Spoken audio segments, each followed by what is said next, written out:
Good evening, everybody, and good evening again, Josh. How are you? Hello, good. Happy Memorial Day, everybody here in the U.S. Well pointed out, Josh. Happy Memorial Day, guys. Um, Tonight, we are going with something slightly different than the norm, although we are just labeled it chicken wings because we're going to be completely random tonight.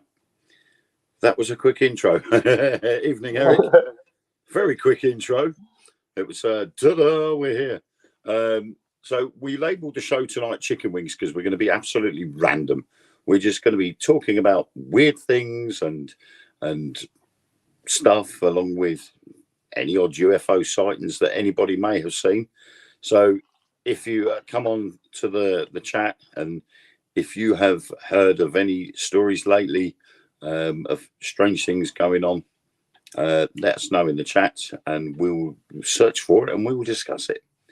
I mean, this week I've been amazed at some of the things that we've seen on Evening, Noreen.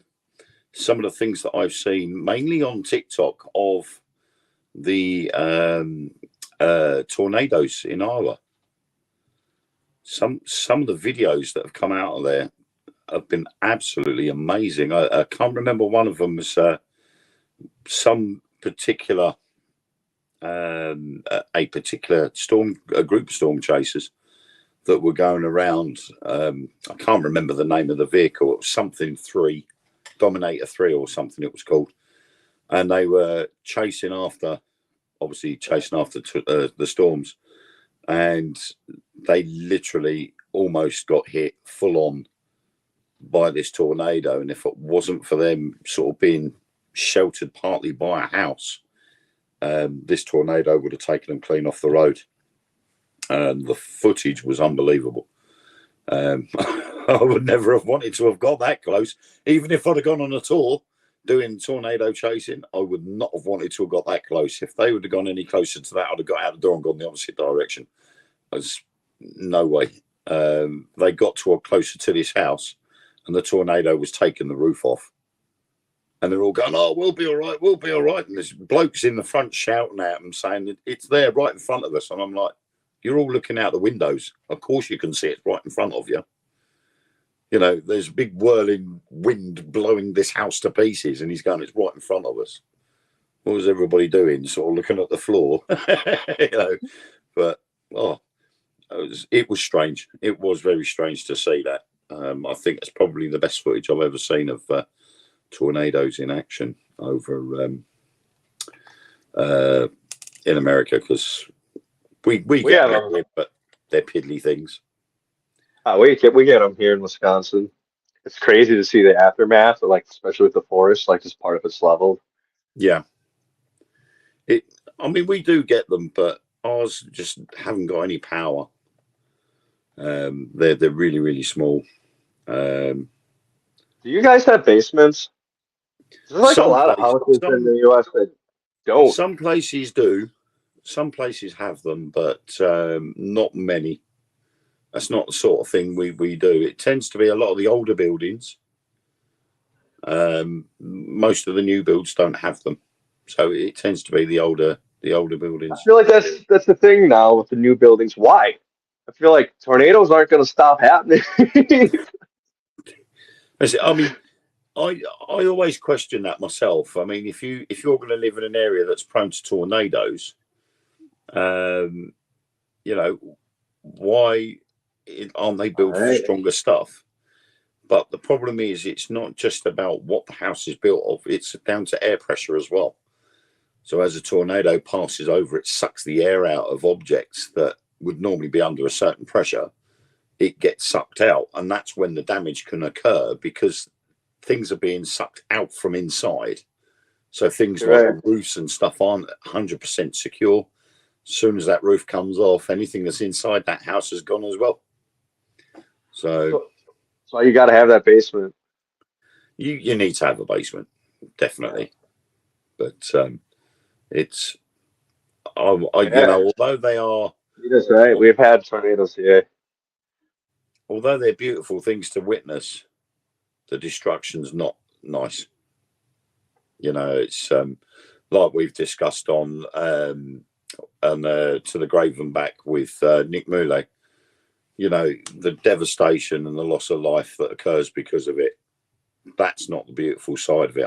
The side I like is the actual formation of the tornadoes themselves, and how weird and wonderful nature can be. A couple of years back, for those who don't know me, my wife, who helps me do everything with Lost of the Rabbit Hole, wedding photographers, and we had a wedding during a tornado, and my groom called us, and they're like, "Why aren't you here?" And we're like, "There's a tornado next to your house." And that was just interesting.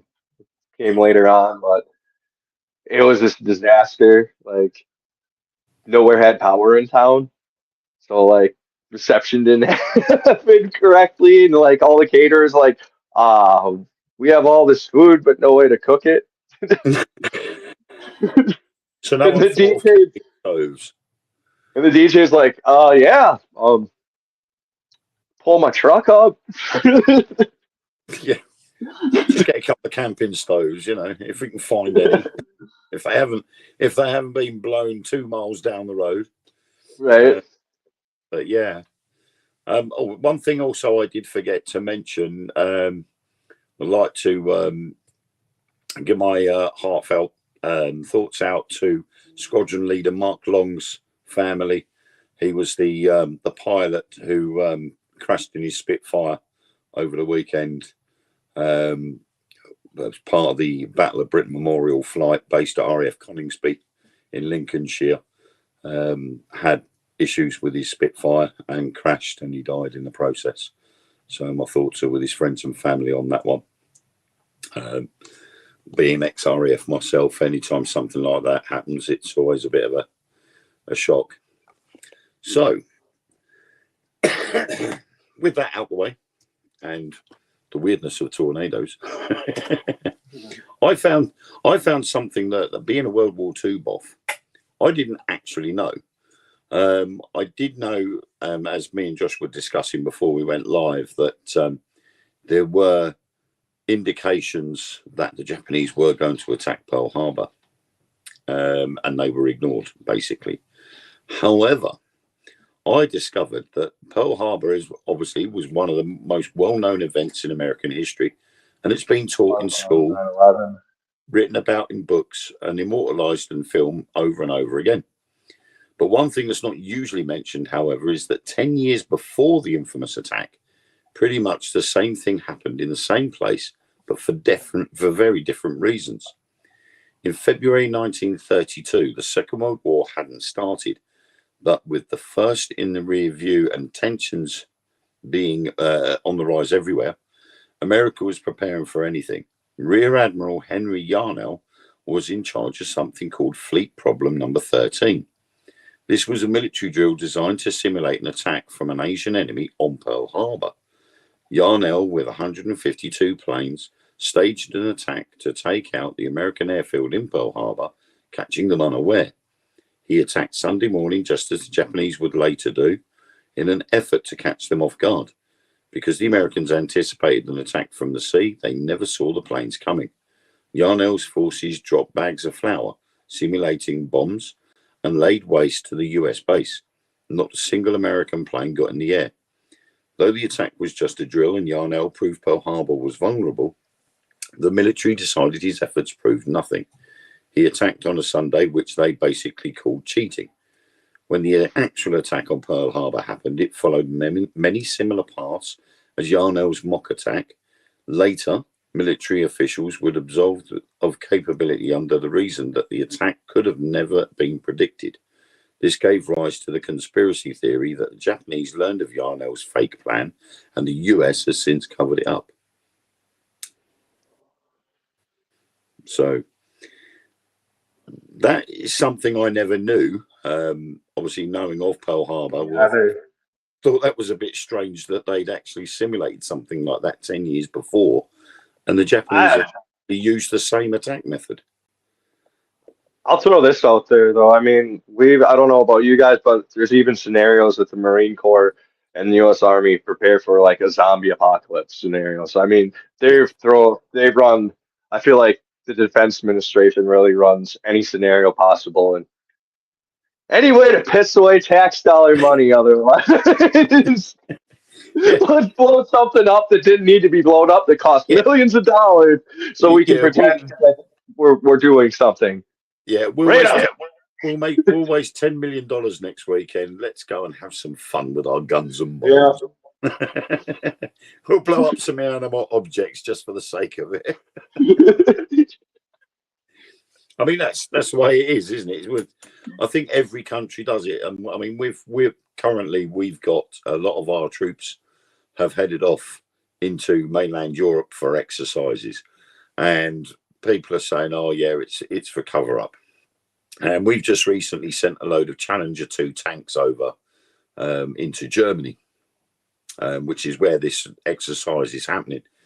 But at the same time, there's lots of other troops from different countries arriving.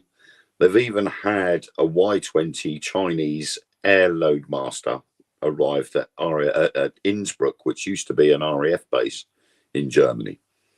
So a lot of strange things are going on over there, and comments coming in with the witnessing of these vehicles going into Germany, and people are turning around and saying, that's all fine. They're going to go over there on exercises, but only the personnel are going to come back. The equipment's going to be further east. So all these Challenger tanks are going to be left over there for a different reason, and it won't be coming back here to defend this country. They'll stay over there to defend somebody else's. They'll just say, surplus to requirements, we'll give it over there. But yeah, we do like to waste a lot of money on silly things like that. Since we're on this topic, Joe Rogan even put out this idea. As you guys do as well, we right now have a bunch of immigrants coming from all over the place.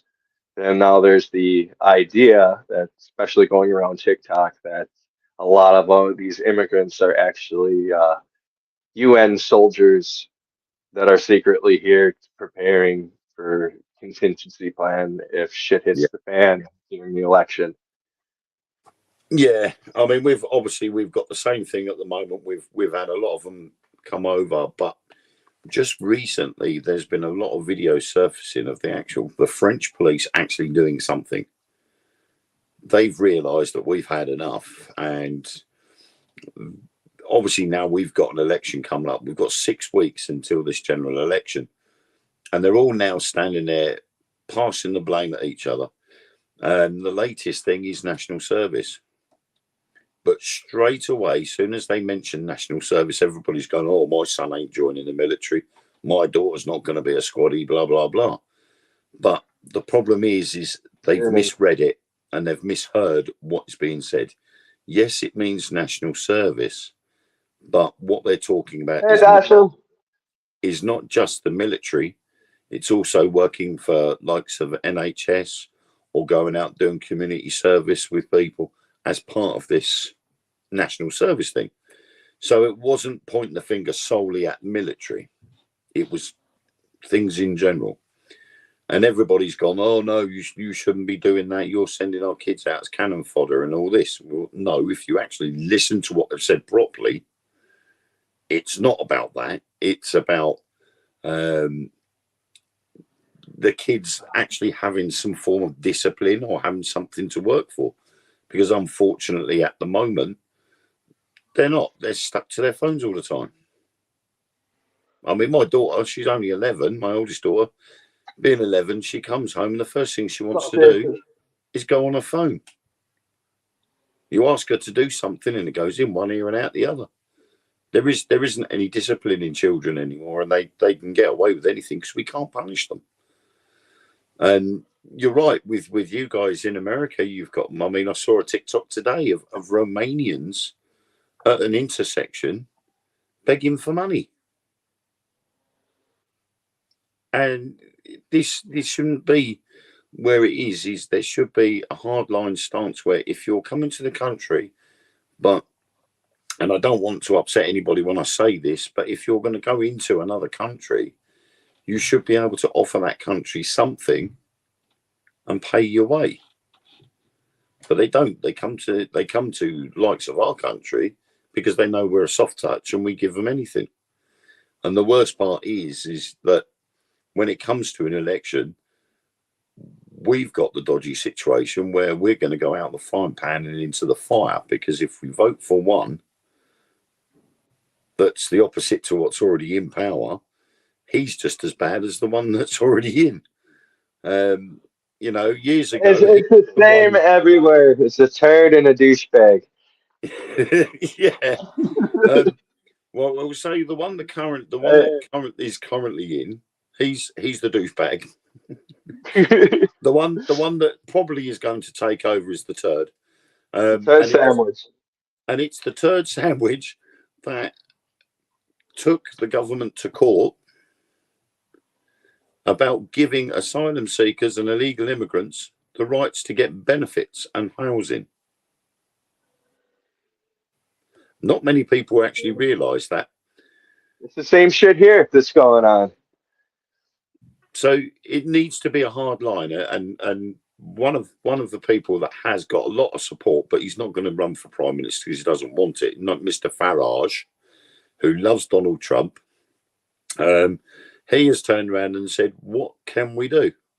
And there's a simple answer: you put a ship in the channel, in the English Channel, and you turn them around. Simple as that. If they know they're not going to get across the English Channel, they won't do it. They do it in Greece. So, and no one bats an eyelid. The Greek Navy patrol between the mainland Greece and Corfu in their own waters, and anybody that comes across to the Greek islands, they warn them. They fire warning shots at them and tell them if they don't turn around, they'll get blown out of the water, and they do it. So we're just too scared. We're just too scared of what's going to happen. I want to know why all these Visa gift cards have been giving to these immigrants have not been given out to the homeless veterans here in the U.S. I wish Mr. Biden could tell me that.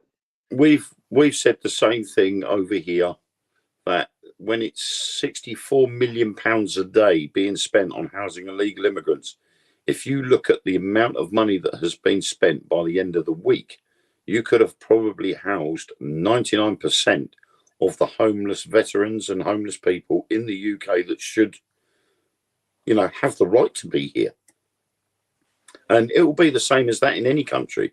The immigrants that are there are getting all these benefits, and yet the people that need them the most are getting nothing. But they could resolve that problem straight away. For the last couple of years while they've been coming over, we would have literally had everything sorted with the amount of money we've spent. And it's the taxpayers' money. Yeah. So it's, and it's all round. It's not just about veterans. It's about other people that have ended up being in the situation. And I noticed Willow's comment about mental health. The problem there is that they want people that have mental health to get back into work, but there's the help to help them get back into work. And there's nothing to stop some people that are in that situation to work from home. Things like data analysts can be done at home rather than going into work. You're in your own environment, which will make you more comfortable. But hey, if it's the alternative, what we do here in the U.S. is, you're schizophrenic and a disturbance. How about some prison time? I'm serious. The majority of inmates we have here are mentally deranged because we've shut down our mental hospitals in the 80s, and we have probably the worst mental health system is probably the U.S. They don't care. Everybody has depression right now. Yeah. Yeah, but I think what is, I don't know. I mean, what they're trying to do is that they've got to find a way of working a system that works for everybody, including people that do have mental health issues. And the problem is they go about it the wrong way. What's that? Agree if they were processed in France, which was offered and given safe routes to the ones who granted asylum. Exactly, but the problem is they all passed a law between them that they would be allowed to get to the country they're after. So you could say, for instance, go from Afghanistan, come through the Arab countries into Europe, travel through half a dozen different countries in Europe, and tell everybody that you're heading to the UK, and they'll just let you go through. The problem is they've got to be turning around and saying, no, you're not going through. UK is closed, and stop them, but they don't. So then when they get to France, they get to the beaches. We provide them with £100 million, and the French then straight away go out and buy rubber dinghies and buses to take them to the beaches from the refugee centres and stick them on these rubber dinghies. But the police in France now have been doing things like going along and bursting the dinghies while they're coming ashore.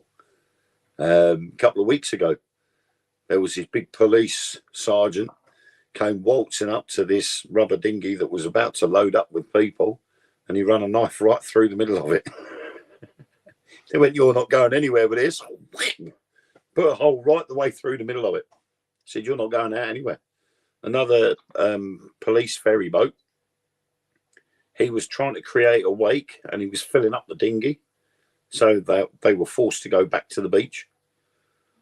So it would appear now the French are actually starting to do what they said they would do. But the problem is they need to, they turn around and go back. That fills up that country with the immigrants. So they've then got to have somewhere else for them to go. See what I don't understand. It's a I vicious thought it used circle. to be if you went into France and were like didn't have any citizenship, you had to go to the Foreign Legion. When did that change? I don't know. I always thought the French Foreign Legion was literally, if you had a choice, you either go to jail or you join the Foreign Legion. And then they allowed international. I think they had an international brigade, didn't they? Which were people from all over the world that decided they had enough and wanted to disappear for a while. I didn't realise it was, if you're an illegal immigrant, that's where you go. I never realised they had that rule. But I don't know. It's weird. There's got to be a system. It used to be that if you were an illegal immigrant, you were sent back to country of origin. But now it's the last country you were in. So if you've got an Albanian makes his way across Europe into the UK, we don't send him back to Albania. We send him back to the last country he was in. So you can go back to that coyote and be like, "Hey, I want my money back." Yeah, exactly. Yeah, send him back to Albania and say, "Look, I'm sorry, but I didn't get there, so I want my money back." It's beggars belief, really, isn't it? But they're saying that a lot of it is that the element there is it's a criminal element that's coming over. Yeah. Because they have looked at the statistics, and the majority of them that have come over have been middle-aged men, and they haven't been economic migrants because they've been well clothed. They've got the latest technology on their person, so they can't be economic migrants because they'd be poor. They wouldn't have the rich clothes and the decent phones that they've got. They certainly wouldn't have been able to have paid the thousands of euros or whatever it was to be able to get there over here. So they can't be economic migrants, can they? I mean, crumbs, if it costs £5,000 to head over to Greece, then, I'd be like, hang on a minute.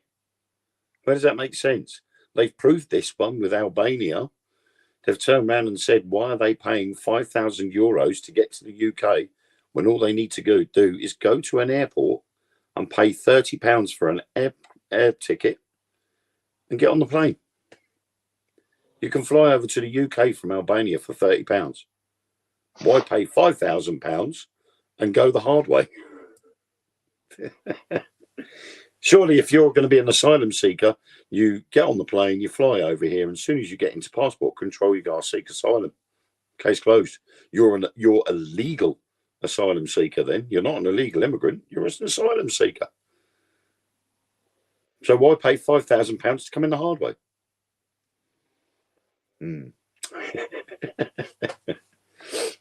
So anyway, stupid subject that was. Right. So have Happens to be you? a lot in both our countries too while this is all happening. Hmm. Yeah, I think we need to have a wake up call. I wish ET would hurry up and get here because Oh, I'm telling you, it's going to be a District 9 situation with that, too. That's how life works. It's going to be a big pain in the ass, and we're going to have to give the green people a place to live, and you can't make fun of them, and they have rights, and then we have to celebrate the day that they came here and the day of their Lord. yeah, I can see it. That's Now your kid punched the green kid in school, so now he's got to talk, take special classes.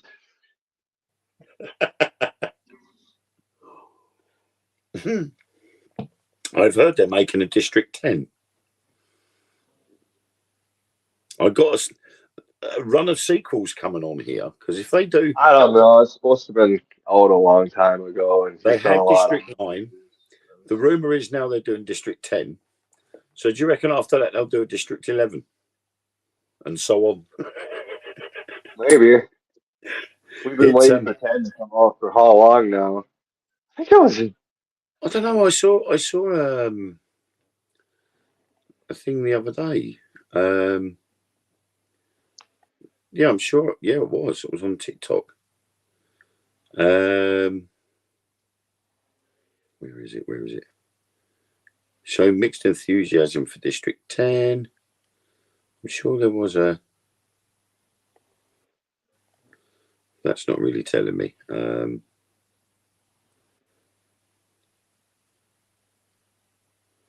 Right. Oh, what's going on there? I love for that movie to come back. I mean, that was pretty cool. Once I got my head around it, I did have to watch it twice to get my head around it properly.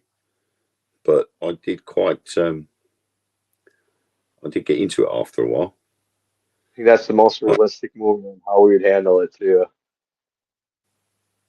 Okay, right. District 9 director Neil Blomkamp has given an update on the possibility of District 10, a sequel to the beloved science fiction movie. When was this? August last year. So this is being old news now, isn't it? I said I've lost hope. Yeah, in August he stated he didn't know whether the movie was going to go ahead or not. But I had heard recently that it was going ahead.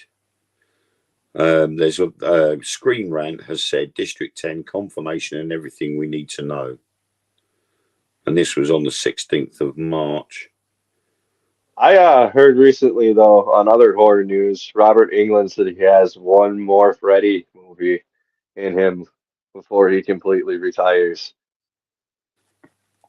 Do you know, it annoys me because I always remember Robert Englund being Willie from V.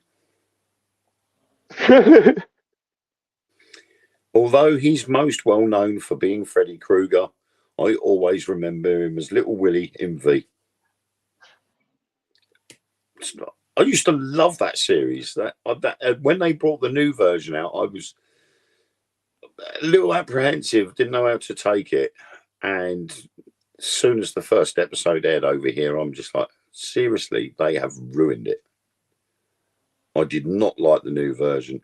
And just like the old version, it stopped really strangely. The original version it didn't have a decent enough ending. That's kind of how I felt about when they remade Battlestar Galactica. I was like, and they did it so cheesy. I used to like the original Battlestar Galactica, and never saw the end of it.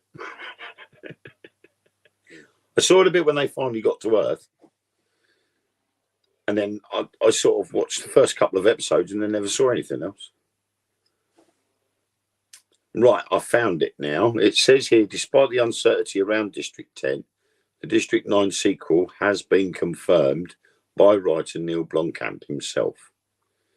Development in the District 10 script has officially begun, and that he would be co-writing the sequel with Sholto Copley, and Terry Thatchell. So I can hope. District 10 cast would almost likely feature the star of the original movie, Sholto Copley. Copley played Weekus, the anti-hero of District 9, whose fate was left in question at the end of the original movie, with Copley collaborating on the scripts for District 9 sequel. So obviously they must have hit a blank as to what they're going to do. Yeah. They're all like, shall we put that in there? Shall we have this? No, I don't think it's going to work. We'll try something else. We got an idea. Let's go with this. No, that's not going to work. Sorry. So what else we got? What is this statistic then? I think this is going to be about statistics tonight. Americans are 3 times as likely to die in car crashes than the French.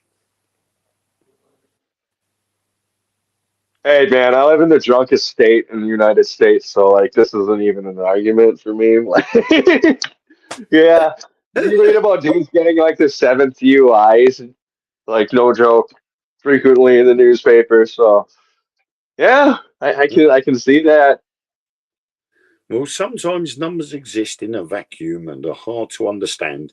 If 100 Americans per year die from rabbit attacks, it's hard to say if that statistic is meant to show how safe rabbits are or how dangerous. Comparing rates to other countries can help bring context and give you a fuller understanding of what the statistic means. Car crash fatalities are one of those things that can exist in a vacuum. In 2021, 42,915 people in America died in traffic accidents. This was reportedly a 16-year high for traffic deaths, but there was some question whether this was uniquely American or did COVID have something to do with it, resulting in more accidents all over the world. In the 1970s, France and the US had very similar traffic death statistics.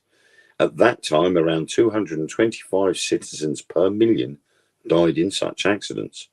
Through the 1990s, the rates of fatalities declined by about 31% in both countries, as safety measures to prevent deaths were employed in both countries. After the 1990s, deaths in France continued to decline, while those in America took 180 degrees and started going back up again. The US is the only country in the G7 nations where this has happened. Right. All others continued a downward trend, and by 2021, Americans were 3 times as likely to die in a traffic accident as the French. The French are 40% likely to die per mile driven than Americans. You know how many road rage shootings happen too? But yeah, I mean, it's a bit difficult to do that over here. I mean, well, to be honest, I can't see someone driving down the road getting angry with somebody else and waving a machete at someone out the window, because I think that's the only thing. You don't live in the right neighborhood. That's true. That's true. It must be nice where you're at. I don't live in a big city. I think if I did, I would be in trouble. But yeah, what a weird statistic. But they have these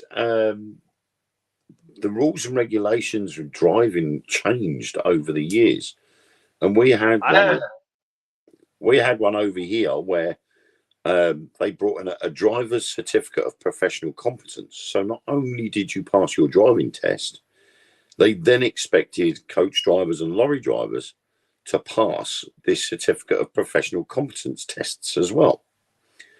And that was like an extra theory test on your normal driving test.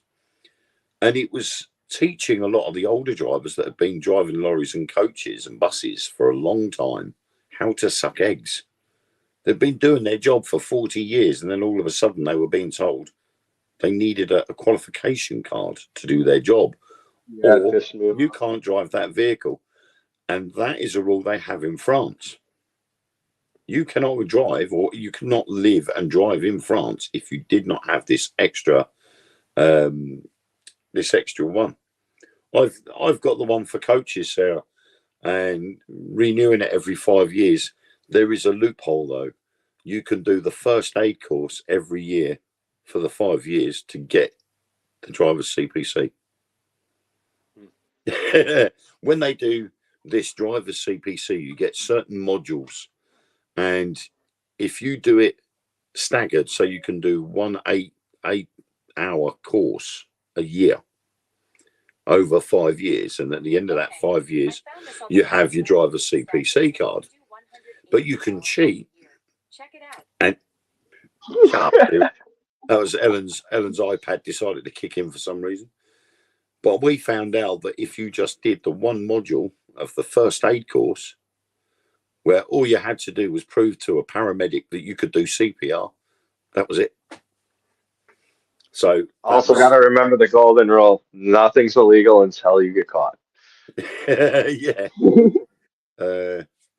So I mean, it's it's awkward that the amount of restrictions, and everybody thought when we left the EU that this driver's CPC business would get pushed to one side. But the problem is, if you're a long haul driver that may go from the UK into Germany or France, you still need to have that driver's CPC card.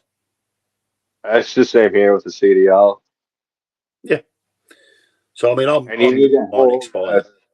Special passport now to get into Canada, which is like a huge pain in the ass. My dad was a trucker for a while, and he was like, "Yeah, it was dumb. All of a sudden, I need a special pass." It did worry a lot of people because they said, does it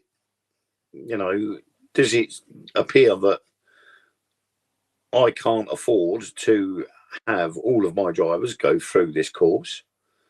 And then when they turn around to the drivers and say, look, you're going to have to pay for it because we can't afford to, the drivers were leaving. So a lot of companies went that, closed down because they said this is putting too much restriction on us.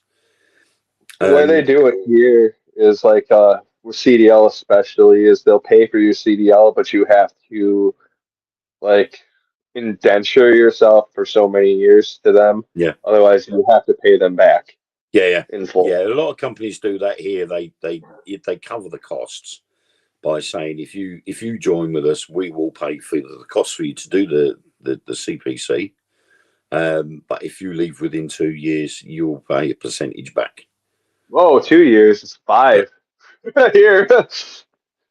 It depends, but it depends from company to company. I mean, over here, the course, the last time I did it, I used to do the whole week, all the 5 modules all in one go during the summer holidays, because it was easier to do it then.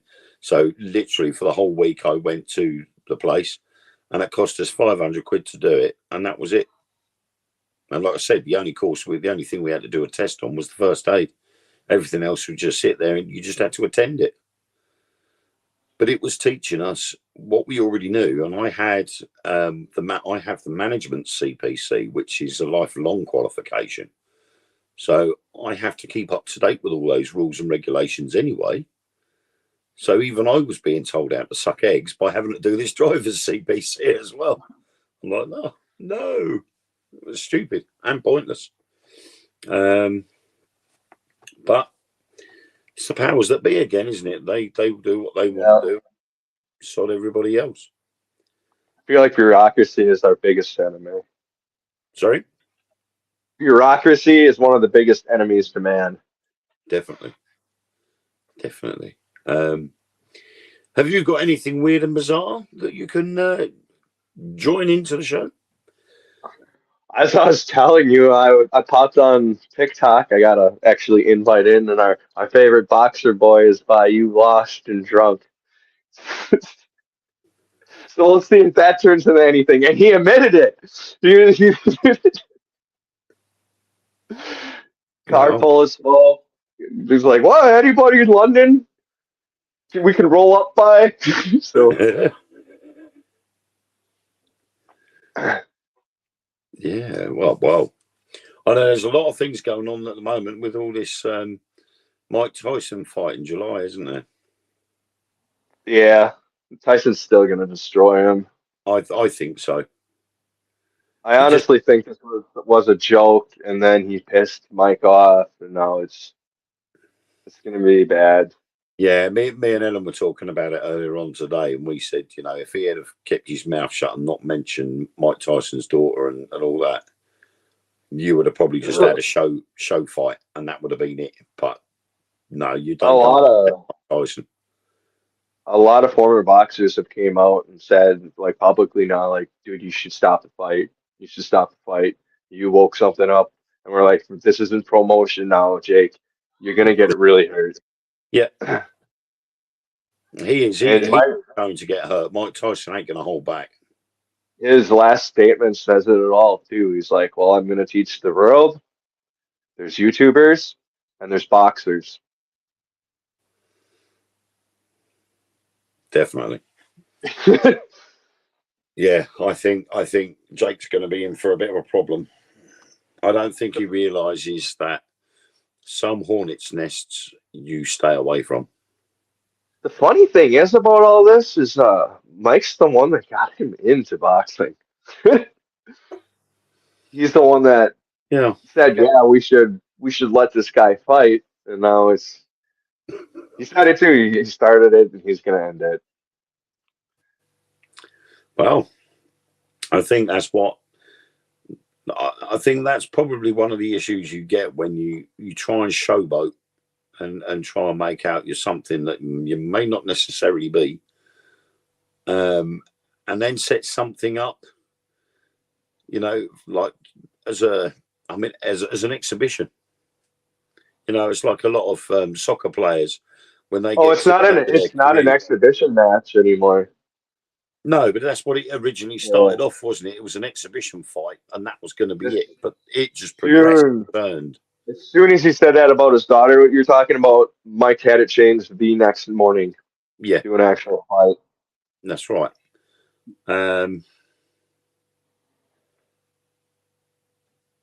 Probably. Yeah. That wouldn't be surprising. I don't know. I know one of the brothers is part of the Prime Drinks thing, isn't he? And, oh no, it's Jake. It is Jake. Yeah.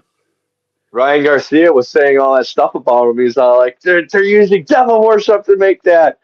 Funny thing about that, him acting all crazy like that was an ingenious move. We never got to talk about that. In Nevada, you're allowed to gamble on yourself. So he made an extra $22 million by gambling himself after doing all this and talking about all that. About this, and I'm the Royal Knight, and I might be the new Jesus. And so did he actually punk all of us? Well, I suppose the ultimate thing would be proof, wouldn't it? Surely if that was going to, if you were going to come out with something like that, you would have to have some form of proof to get the payout. I don't know. It's a bit of a strange one, isn't it? But, I mean, I don't know. That's not a bad thing, is it? I could say, what are the odds of me coming back into this casino next week with no hair? Completely. Yeah, 6-1 odds. Right, I'll have $1,000 on it, please, and then deliberately go out and shave my hair off. Go back in the big balls. There you go. Cough up. Yeah, I don't think that's what they did. Some with the Super Bowl this year too. There was the guy that ran naked bet that he was going to do that and made money. I remember hearing about that. You see, I don't know how that's going to work because you could do that you can set that up. But it's one of those things where I'm going to go run naked through the FA Cup final in Wembley, and then a couple of months earlier, and then when it comes to the FA Cup, you streak across the pitch and make all that money. Well, every time it happens here, I don't know. I'm throwing a couple $100 to watch him get his ass beat. Yeah. How many? Here's $50.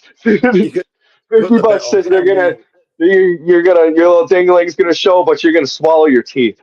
Put a bet on how many security guards pin him to the ground. Right? And pile in. Yeah, I'll have $100 on him getting piled by 6 security guards. Damn it, I was 1 out.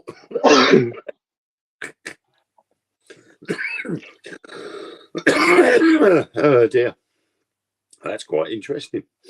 But yeah, how could you do that? Bet on yourself? Because surely betting on yourself would mean you could set that up. Like I say, you could set that up. But I mean, it's for the fighting. I know it was like the rule of Nevada. So. Yeah. I'll have to do that. I might have to come over to Nevada. And then I can bet on myself that I get my ass kicked every match. Right? I could make millions just by losing. That's pretty good. That is a mob controlled. They take one look at me and they go, "I will give you a fighting chance." No, I'm gonna get knocked out in the first round. I can promise you.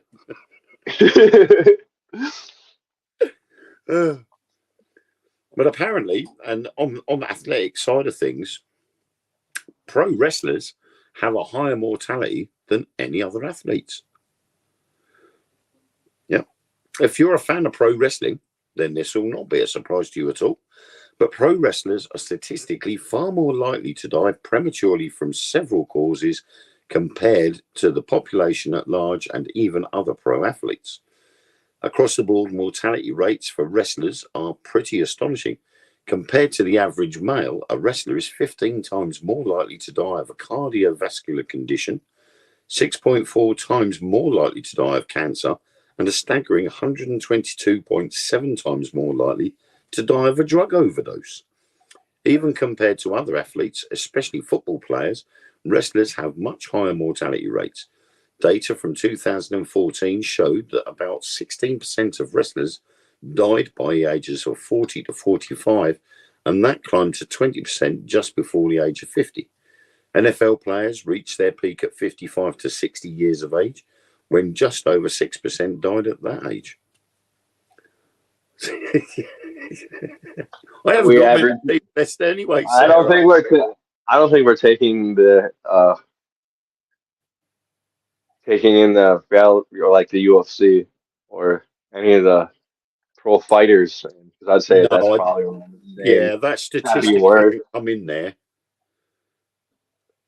There's, for likes of UFC, I don't think, but then they've referred to data from 2014, and UFC wasn't really sort of popular yet. Wasn't major then, was it? It was only just emerging. It was there, but it wasn't multi-million-dollar billion-dollar corporation it is today. Dana White, I think, owned it in 2014. No.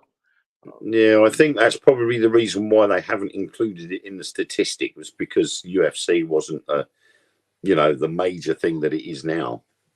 I don't know if we have really lost any really prominent fighters yet. No, do they have a lot of stringent checkups and things like that, unlike boxers? I think it's all pretty much the same community runs it. Right. I know I see some videos. I can't remember who his name was now. It was on Facebook video last night. Some of the extreme knockouts on MMA. Chuck Liddell. There was one guy. I don't know the names, but there was one guy. All of this part of his nose was literally the same level as his cheek. He'd been kneed square in the nose, but he'd been hit from the side, so all of this caved in and ended up in his cheek. Ugh. All he had was a little bit of the tip of his nose just sticking out, and he's just standing there, and he was like, "No, I'm good to fight. I'm good to fight." I'm like, "Nah, that'd be me going home. I'm sorry." You do that to my nose. How much money is on the line though in some of them fights? Fuck it. Get your face fixed out tomorrow. Well, yeah, you've got enough money to do it. But, oh, dear. I've just seen another one here. An increased risk of dying if you get surgery on your surgeon's birthday. I can see that. Of all the things you might want to take into consideration before having surgery, one you probably never thought of was your surgeon's birthday. But if you're an elderly patient, you may want to ask. There is a statistical increase in the odds of you dying if your surgeon is working on his birthday. When looking at 30-day mortality rates after surgery, elderly patients were 23% more likely to die if surgery took place on the surgeon's birthday than if it happened on any other day. They gleaned the data from nearly 1 million surgeries, so this is no fluke. This is a real statistical danger. It's also comparable to mortality rates on major holidays or any other day that might be distracting to a surgeon. Yeah, it's an awesome boxing fight. And I don't even want to talk about the one you're talking about. I was all like, la la la la la. You have a surgery this month, la la la la la. Just check to make sure it's not his birthday. Right? Just say, excuse me, when's your birthday? And if he says, oh, December, you're like, oh, that's all right, that's fine then. Or if it is, if it is for some unknown fluke or some bizarre reason it is his birthday, demand a different surgeon. Right. You know, there's ways around it. Oh my God, when we look into statistics, how strange is that? Right. Oh. Bizarre and unpredictable ways careers have ended. Fancy any of that? I found one. Unbelievable phenomena that seem to defy logic. Poets die younger than all other writers. So glad I don't do poetry. How's that? Well, because gangster rap is a form of poetry. So there you go. West Side, East Side conflict. Ah. Spontaneous human combustion. Yeah. Some of you haven't heard of, but since I feel like that was a big topic in the 90s. Yeah, that was. It was a big thing, wasn't it? And I think I can remember seeing one of her, I think it was a lady, and she literally just burst into flames in a chair, and all that was left was her right foot. Yeah. And you're like, they literally had written down, you see the photo, and all you see is the shoe that was left with her foot still inside it, with obviously child remains. And all you got was scorch marks on the chair, but the chair itself did not catch fire. So they're saying the lady was sitting in the armchair, but the armchair didn't go up in smoke.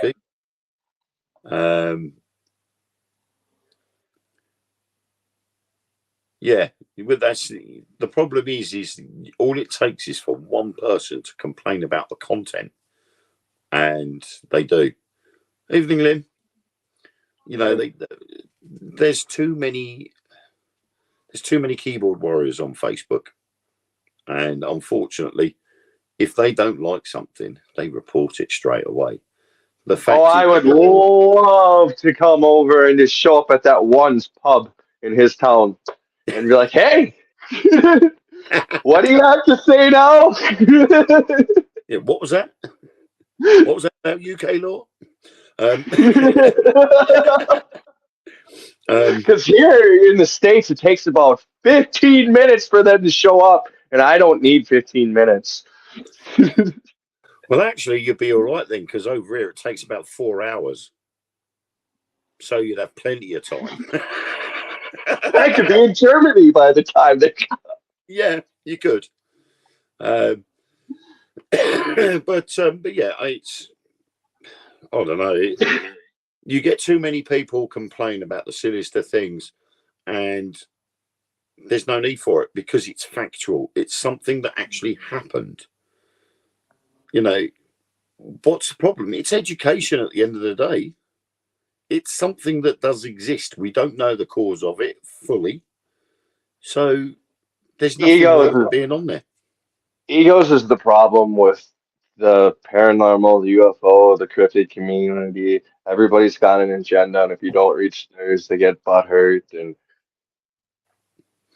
if you Yeah, will I think get what I wrote in my book, and blah blah blah blah blah. There's so much of that, and I'm just like, yo, we're all trying to solve a problem here. Come on, come on. well, I found out something. Yeah, I discovered something the other day that said person hasn't only just recently started to do podcasts. He's been planning to do it for the last 4 years.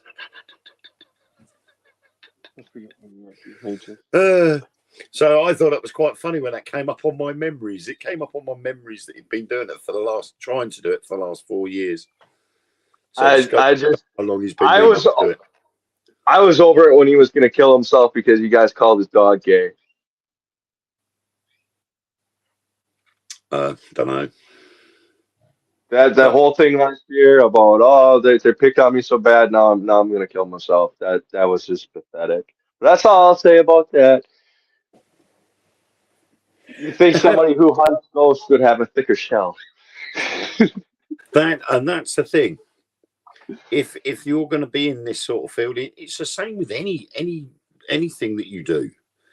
You are going to get criticism from other people Right. within that community. So you've got to expect it. So, like you say, you've got to have a harder shell. It's got to be water off a duck's back. If you can't take criticism, then you shouldn't be doing it. Don't go online, especially. Exactly. If you don't like somebody saying something about you, you've got two choices. You either don't listen to it or just allow it to be water off a duck's back. It's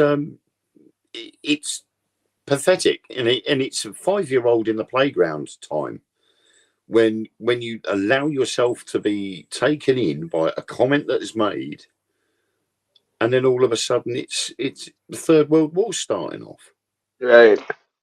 and it's pathetic.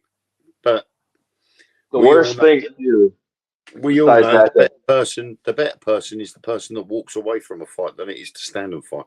Bruce Lee come out with that one. yeah.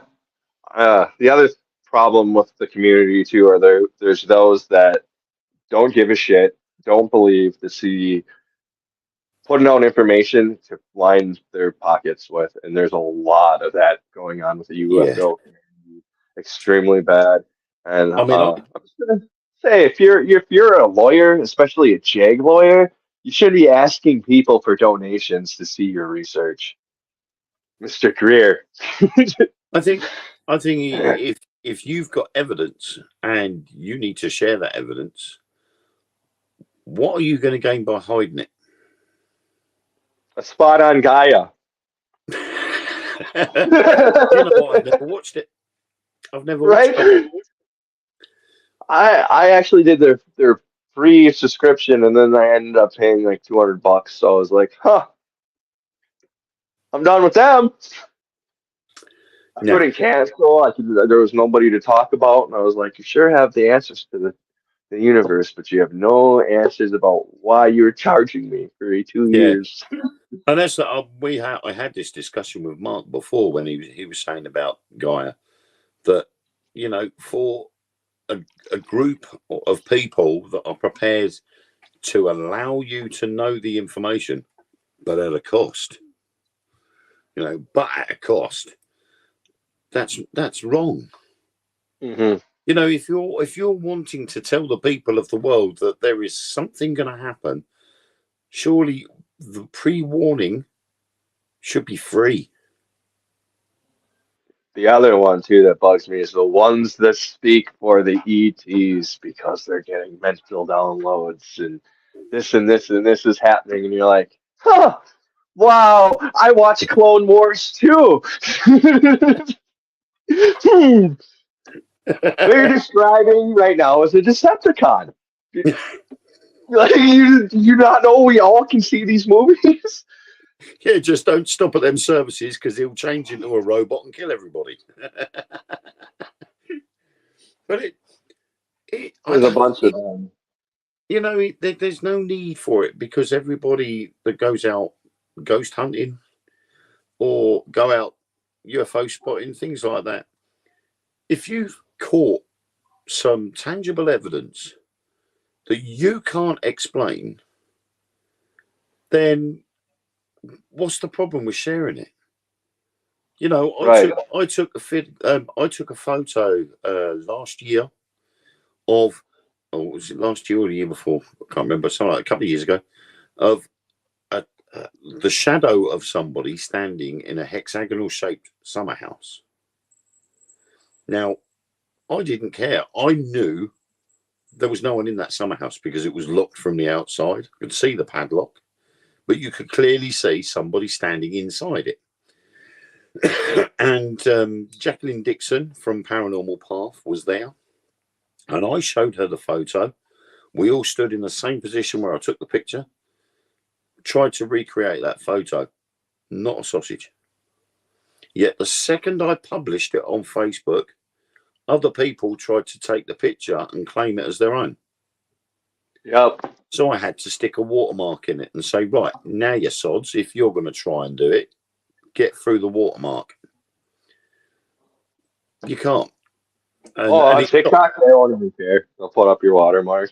They'll put a little emblem over it or something. Yeah, I've literally got my initials. I've got my initials. Any evidential photos that I've ever taken now that I will publish will have my initials right through the middle. Bit like I can't remember what it's called now. When you go on to Google Images, and it has the little names going right through them. You know, you've got to put a watermark in, because otherwise other people take the mickey and they go, oh yeah, I took this photo, and you're like, hang on a minute, that's mine. I won't ever post anything that you don't give me permission to post. So don't have to worry about that. Gosh. You know, if from experience, if I knew that I would put my photo out there and another person shared it, but gave me credit for taking the photo, I wouldn't have a problem with it. Right. But when people share the photo and say they took the picture, then I draw the line. So I stopped doing it and said, right, from now on, there's going to be a watermark right the way through the middle of the picture, or at least right the way through the area where the object is that we're asking about. But, you know, it's literally, oh, we've got this evidence. Pay me X amount per month to subscribe to my channel to see it. And I'm like, no, that's not the whole idea of it. And I think that's where a lot of issues arise, where we ask the question about para-unity. Is there para-unity within the paranormal field? And the answer is yes, because there is a group of people out there that are prepared to share the evidence and communicate and talk to each other about what they've experienced. So there is. It may only be a small community, but it's not ever going to be throughout the paranormal field, because there are too many people that are doing it for the money.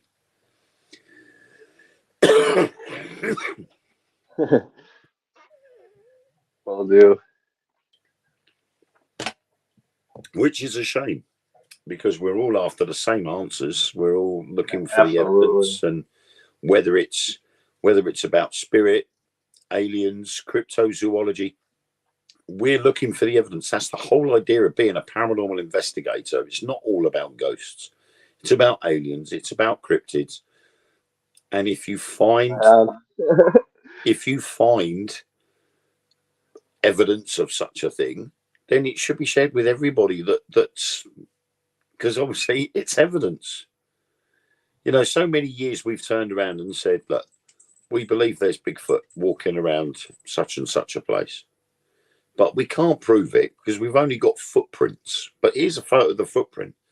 Then all of a sudden, someone pops up with actual video footage, which under modern digital cameras is being analysed by forensics and all these photography experts.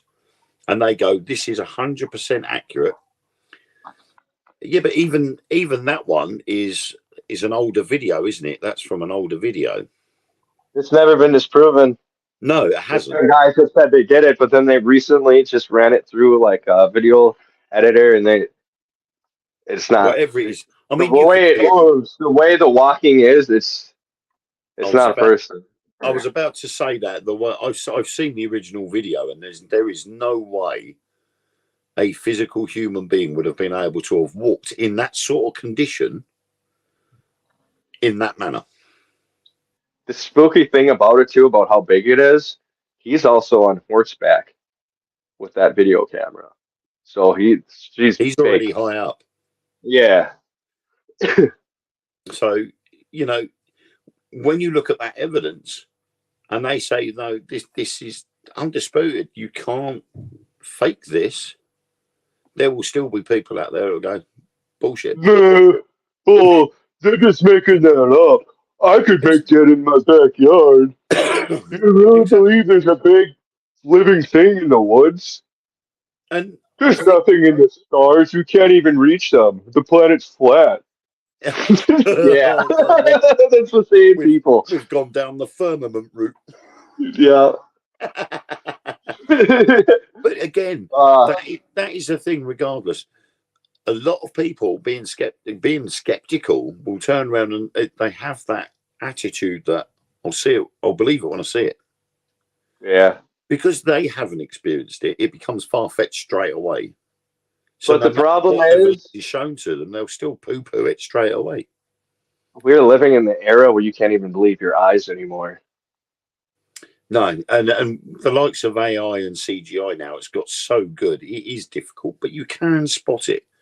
There are traces there, and if you're in the know, especially if it's been done digitally, there are markers within the coding that you would know. But it's getting better every day.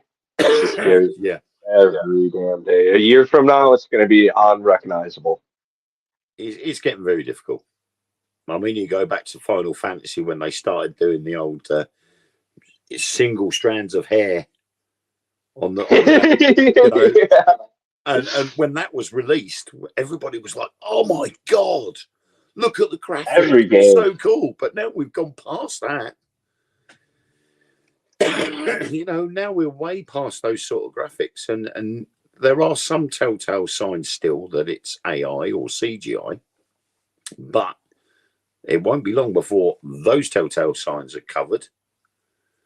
Because if you turn around and say we can tell that's AI because of the whites of the eyes, someone within the AI market is going to go, we can cover that quite easily, and they'll look into it and they'll go, right, problem solved.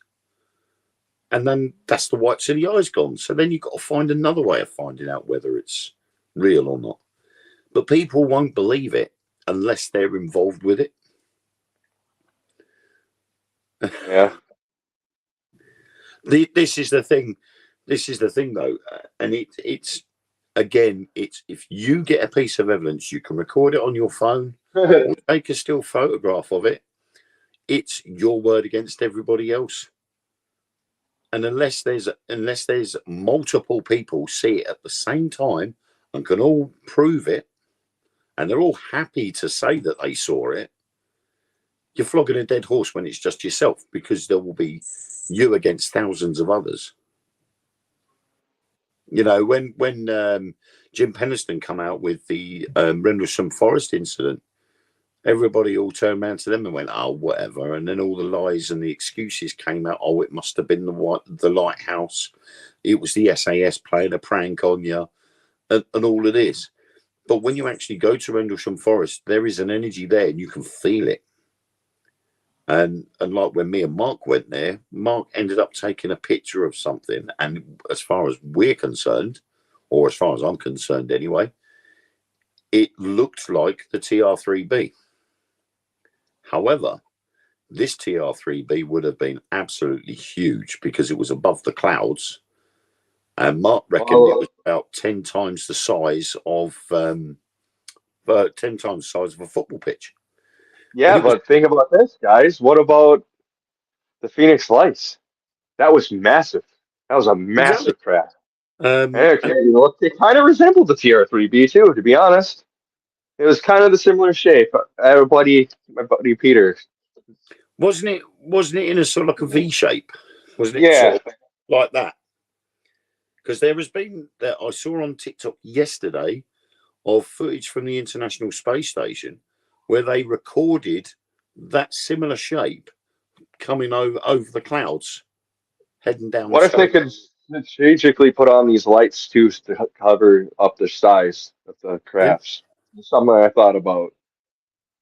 Because I mean, you really don't need to illuminify a craft unless to be seen by other craft, and it's something kind of stupid to do if you're going to do a military exercise is to be seen. Yeah. What if Well, I TR3B know literally can control? I don't know. There's this so much footage strange that was stuff like taken, that. this footage that was taken from the International Space Station, it was very cloudy. It was broad daylight, but it was very cloudy. There was thick cloud, so anybody on the ground would not have seen it. And I wonder if that's the reason why it was flying about there during the daytime, because it was thick cloud. No one would have been able to have seen it from underneath. So it was able to maneuver about without being hampered by anybody seeing it. Obviously, the International Space Station did see it. But again, it's looking at that video and going, okay, if they've caught that on video, how has it been leaked? And is it authentic enough? Is that CGI? Because all it was a little black arrow.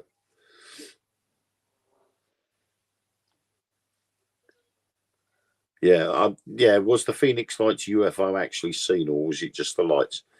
It was seen. It was seen by an entire Yeah, state, and but it it wasn't. happened. It happened more than once. Yes, it happened more than once, but it wasn't just in Phoenix, was it? It was seen in various places around the area. So again, this is where, I mean, obviously from certain perspective, some people only just saw the lights, but it was the shape the lights had formed. And we still see videos today where you see these flares coming down, and the biggest people saw it in the morning, all the way into the night, and watched the moon. There's so much strangeness in them saying people have seen Hatmen that same night, and that's a big rabbit hole itself. That's a very big rabbit hole. I mean, it's like some of these videos that are out there, it really, really annoys me. You see these people, they've got, oh my God, look at these UFOs. And as soon as the video starts, I'm like, seriously. Now, for good 8 years now, maybe even longer, we've had things called a dusk display team. And there's quite a few of the groups. I think there's about 6 teams over here in the UK now. And they are specially licensed to do air displays at dusk into nighttime. But they can only do it during the dusk hours. So as the sun's going down, they're allowed to do the display. And it's usually just 2 planes.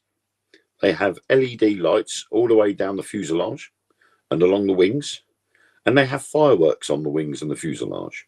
Oh, that's cool. So as they're doing the air display, they're letting the fireworks off. So you'll have Roman candles and rockets firing out the fuselage and all sorts of things. I already see where this is going. Oh my God, a UFO. A UAP! It's a brilliant display. And yet a lot of the videos I see, the video camera is from quite a distance. So all you see is this bright light flying about with flames coming off it. And they're going, that's got to be a UFO because meteorites don't go round in circles with the trail behind it like that. And that's why we have MUFON here. So I go to the website of the display team that was in that area at the time. I copy their link and then I put it in their comments section. So read these people, please, because they're coming to a place near you in a week's time. The aliens are coming back and they're like, oh, what? I never knew that was a thing. You know, we have them at our local air show every year. And we've been watching them for years. And of course, when people see that, they literally jump on the bandwagon and go UFO because they're... Same with Starlink here. Every time they're like, wow, I've never seen this in my life. And it's like, because Starlink is new. But they were all together. Yep, the Starlink. You see how they're linking? Hence the name Link. But it's like the Firmament videos. When they Oh, stand there and say, "Oh, look at this." Tartaria! Elon Musk's rocket bounces off the firmament, and when you look at the video, you see where it's done a separation stage or it's done a burnout ready to do the next stage, and then it starts up again and it makes that little spiral, and everybody's going, "Oh, see, it's bouncing off the firmament." No, it's not. It's the next stage of the booster. The aliens were always here. They never came from anywhere. It's possible that they've been here longer than we have. There's no reason why they couldn't have been. And especially if we go down the hollow Earth theory, which again, it's too late in the show to jump into Hollow Earth. well, I saw a video the other day where it was one of the videos was this is the entrance to Hollow Earth, and it turned out it wasn't the entrance to Hollow Earth. It was just an ice bridge. And the original video had been cut and edited in such a way that you didn't get to see the full video where the bloke walked in one end, and as he's walking in, he goes past a sign saying danger, risk of ice collapse. And as he goes past the sign, you see the other end of the ice tunnel. Yeah. At the other end, and you're like, oh my God. But the way the video had been cut was that was a tunnel entrance into the Hollow Earth. And they fooled loads of people into thinking that was it until the original one surfaced. And you could see, and it explained that where the wind had been cutting along and it got caught by the entrance, that it created this spiral effect going around the tunnel edge, because that's how the wind pattern had formed. And that was what was cutting the hole through and the ice bridge. But you see the other side of it. It wasn't that long. It was only about 100 meters long. But all it was just where the ice had formed over between two land masses, and the wind had started cutting its way through and created the tunnel. Wherever there's money to be made with a hoax, you'll find somebody there. Exactly. How much money has that person made from doing that? You know, stick it on a YouTube channel and charge people to watch it. He would have made a lot of money from a video that he's just edited off of somebody else. That's what I think about too. What's going to happen when we do make contact? Do you think certain groups are going to be pissed off? I think that. I think with people, that's definitely the people that say they're channeling them. I think maybe there's a couple of real channelers out there, but the majority of the ones that are charging people like buku dollars for it, no. Yeah, well, I think there are going to be a lot of groups of people that are going to be quite upset that that's happening, simply because for all of this time they had been told there is nothing but us. All these religions that have said there's nothing but us, but we know for a fact now that a lot of these religions had redacted their information. We know that because of the Bible books that are missing, because they haven't been included, including ones like the Book of Enoch and Mary Magdalene, because it's the way of forcing people into a set system and a set way of being. There's no mention of aliens in a lot of the religious texts, apart from they've renamed them. So you've got the Shining Ones, or the Watchers, mentioned in the Christian Bible. But when you look at the Book of Enoch, the Shining Ones and the Watchers just so happen to be the Anunnaki. So there is mention of the Anunnaki in the Bible, but under a different name. But why did they change the name in the first place? Because they didn't want you believing in other beings from somewhere else. And all of that is going to cause a problem for them, and that's why there was this issue with the Pope. Yeah. Well, they basically said don't make us comment on anything. It's literally what that meeting was really away. Planes don't compensate for the curvature of the Earth. They do, because they fly a different angle. They don't fly a direct route. Aircraft don't fly direct from A to B. planes always, aircraft always go around things. Well, They don't absolutely get direct lost. route. Yeah. It's so, you know, with the hollow earth theory, that there are so many capabilities and possibilities that there is something underneath the earth's crust in certain areas. They reckon there's more water under the earth's surface than there is on the earth's surface. So if there is water under the earth's surface, all it needs is a large enough air pocket, and what can happen? You could have your own ecosystem growing down there. You may not necessarily need the sunlight, but you would then have a different species breeding in that hollow earth. So, you know, it's I think some people are a bit scared of the unknown. Yeah. And when they get scared of the unknown, they go on the defensive. I think I've got my book here, which I'm looking at, The Complete Books of Enoch. Sweet. Which I think I got about 9 pages in. And I'm like, I'm going to have to take this with me on holiday in August. And I'm going to be reading this just so I can go, right, okay, it doesn't make much sense. Not necessarily, Robert. They have to go by coordinates and routes. I go to Corfu quite a bit, and I've never gone direct. We've always gone round. There's follow a curvature line. It's not always set by flight paths, but I didn't understand that. Cristalco. I'm like that. But I think there's definitely. I think there is a hollow earth. What's in there, I don't know. I'm not gonna speculate and say there are reptilian beings down there. We should do an episode on it because there's so much information to unpack with that. Yeah. The thing is, I don't know, because the problem is I see videos of, so and so's a reptilian. The Queen was a reptilian just because of this glitch on a video camera.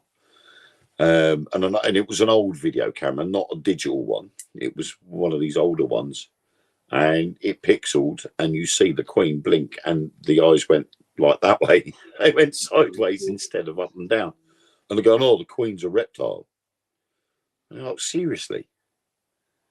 I know when she shook my hand, her hand wasn't all icy and cold. It was quite warm. So I don't think she was a reptilian somehow. There was certain celebrities here in the U.S. that claim that other celebrities were. That's a whole weird situation. Yeah. So I don't know. I just wonder whether some of that is just this scaremongering they put out there. Could it be something that the religions are trying to do to push people closer to the religion? Hey, what about that lost city that was found in California in the 50s? Why are all maps flat? Because they're all done on paper. Right. That's a serious but a silly answer. Maps they're all done on paper, apart from a globe, and that's not it.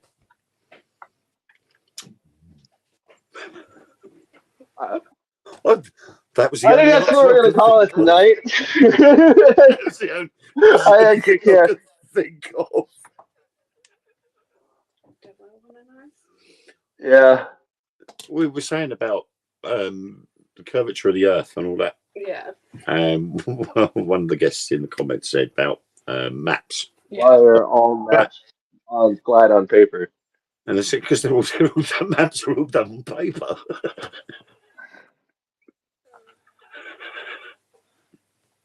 I don't know. Yeah, that's apart from an atlas, a globe, and then they're spherical. But the thing is, we've got pictures from outside Earth's atmosphere, outside Earth's solar system, and have proved that with gravity, Earth is round. Go mountain climbing. The map, it's curved.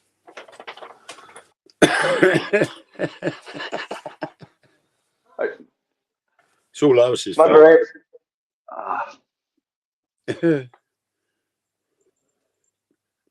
Is that the Robert? I think it is, anyways.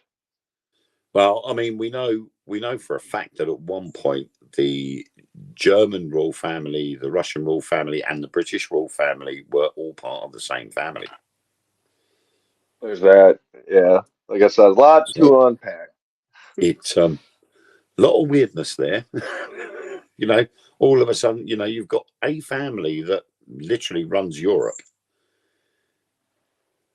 Sounds a bit familiar, doesn't it?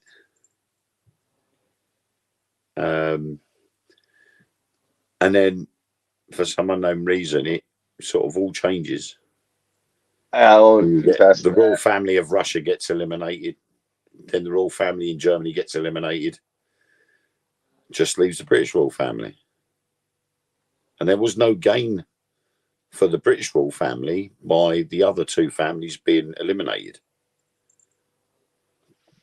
So they wouldn't have gained nothing by it. So I'm not too sure about the moon landings, simply because I think there is something up there on the moon. And I think that's the reason why we haven't been back in 40 years. Yeah. I think there's something up there they didn't want to find. I think we can. I think we've got the technology to put man on the moon. I don't think we've got the technology to bring him back.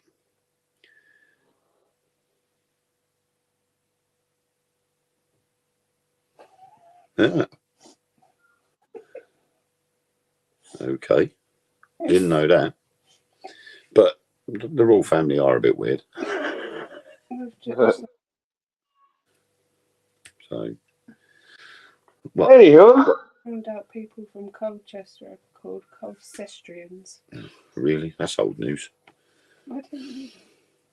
So Ellen's just tried to bamboozle me with the fact that people from Colchester are called Colcesterians. Colcestrians.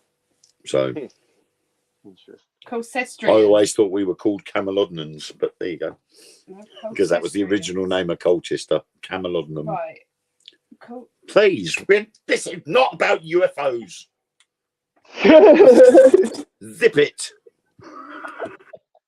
Zippy. We don't want a history lesson on Colchester. Or farts. Anyway, we've come to the end of tonight's show anyway. Yeah. It's not fair. We were just getting the flow of that as well.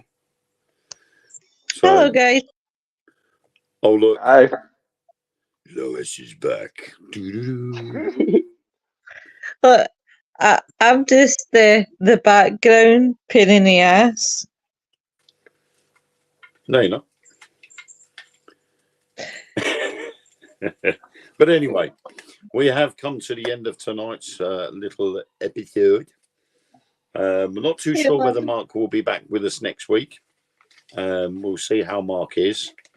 Yeah. And he's all right at the moment, so fingers crossed. He'll be back with us. Fingers crossed he's back next week. But I'm keeping on. We're still checking in on him, making sure he's still sort of bearing through. And all the best for him and the family. Everybody. 100%. 100%. Robert's got an idea and play with it.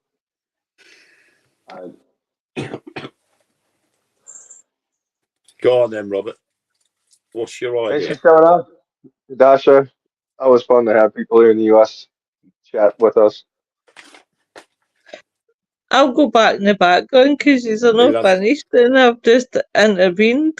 Well, no, because we've got to finish soon, so we are literally closing down. So, yeah. So, we just want to know what Robert's idea is, and let him know whether we've covered it in the past or not, or whether we could do a follow-up.